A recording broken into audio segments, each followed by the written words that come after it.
Howdy folks. Alright, what we're going to be talking about today is case knives and the declining quality, or the declining quality as I see it. And I don't really blame so much case knives, but in my opinion they're just trying to compete with the wrong companies.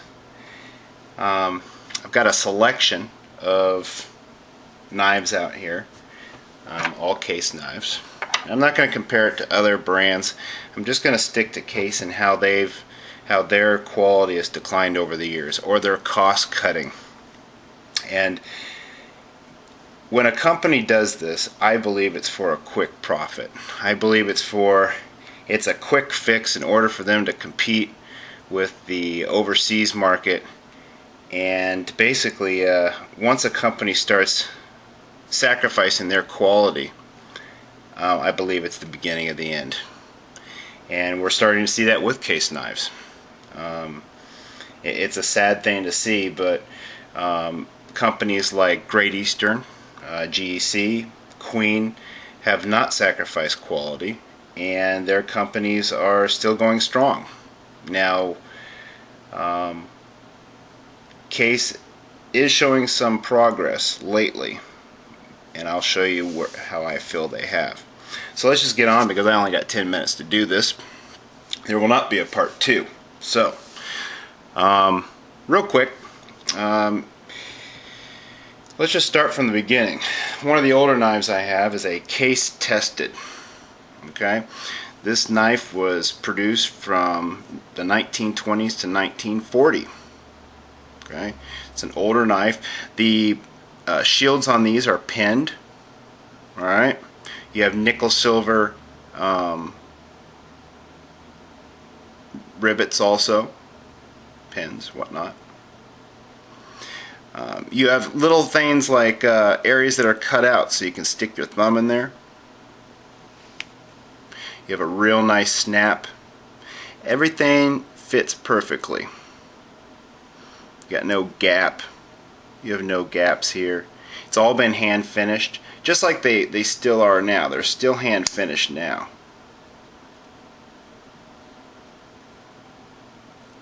Absolutely beautiful knife. But everything just fits really nicely.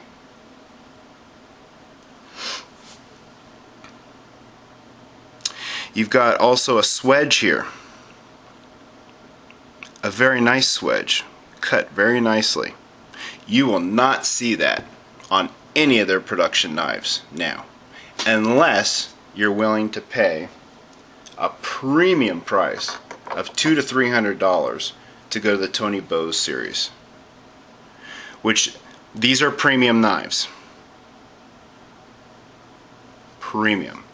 You have your swedges cut, you have your half stops, you have pin shields, everything's fit perfectly.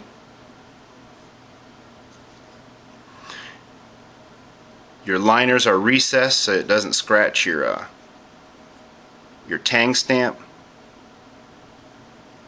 Very nice.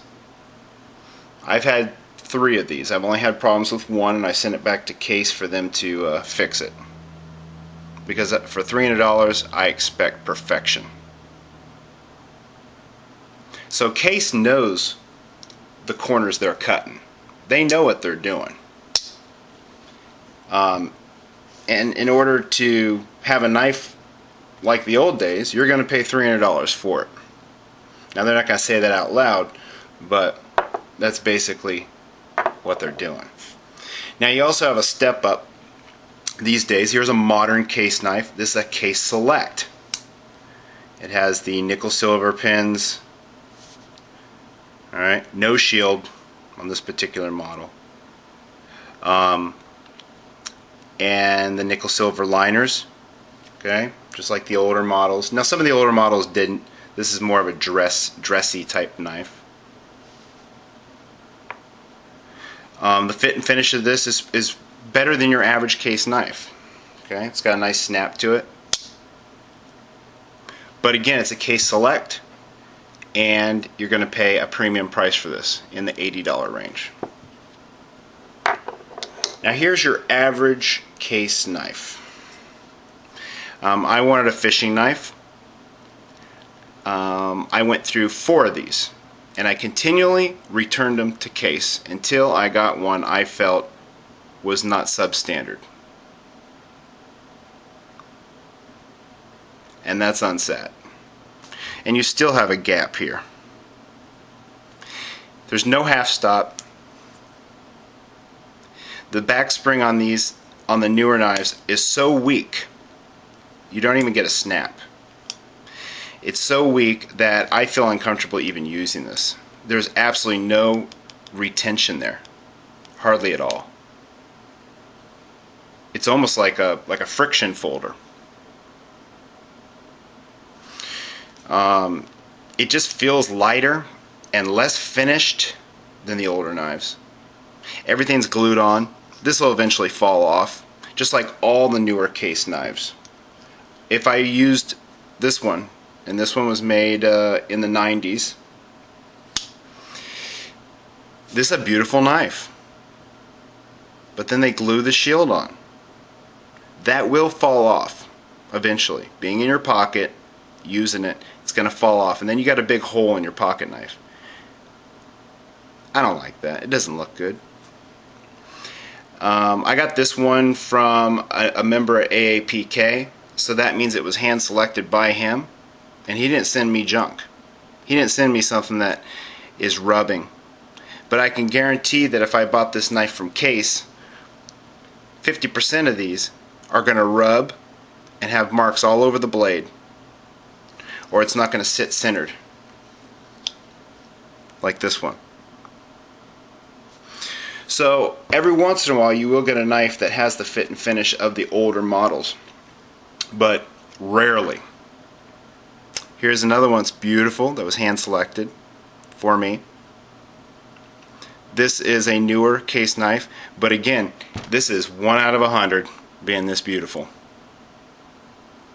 Being that the shield is glued on, you can even see some of the glue coming out. This will fall off if I use this knife. Eventually. They look pretty, and that's about it. They're not made to last. They're not made to last the long haul.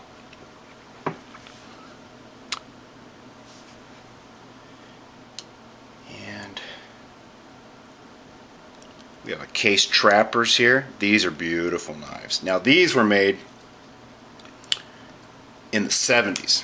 The 70s is some of my favorite. Great snap, absolutely beautiful knives. Everything is centered on these things. Everything lines up perfectly. You will not get a knife from Case that looks like this. You don't have the cut swedges, but you do have a swedge that was intentionally put there. Beautiful knives. Everything's polished on the inside. Absolutely beautiful. Here's another one from the 70s. Look at that. You've got, well actually this one's not from the 70s. This is from 1965 to 1969. It's a Case XX USA. Beautiful knife. It's got a functional half stop, pin shields. Everything's nice and centered, not leaning to one side, scratching it up. Beautiful. Alright, we're gonna probably do a part 2. So I'll get back with you guys.